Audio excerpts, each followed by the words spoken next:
సుబ్రహ్మణ్యుడు సరే సరి కొడుకు, కోరి కోరి కన్న కడుపు ఆవిడిది. ఎందుకంటే సుబ్రహ్మణ్యుడు నేను పార్వతీదేవి స్పర్శతో పుట్టనుగాక పుట్టనన్నాడు ఆయన.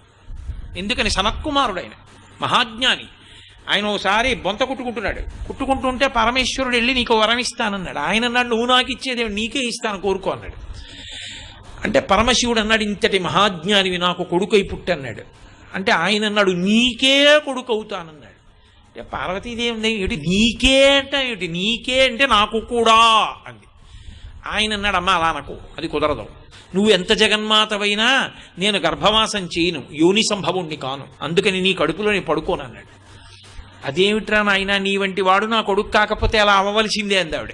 అయితే ఓ రాజీకి వద్దాం, నువ్వు ఒకనకొకప్పుడు శరవణ తటాకంగా రూపాంతరం చెందావు నీటి సరస్సుగా హిమాలయ పర్వతం మీద, అందులో పడి బయటికి వస్తాను, అందుకని నా పేరు శరవణ భవ. ఆయన మంత్రం కూడా అదే.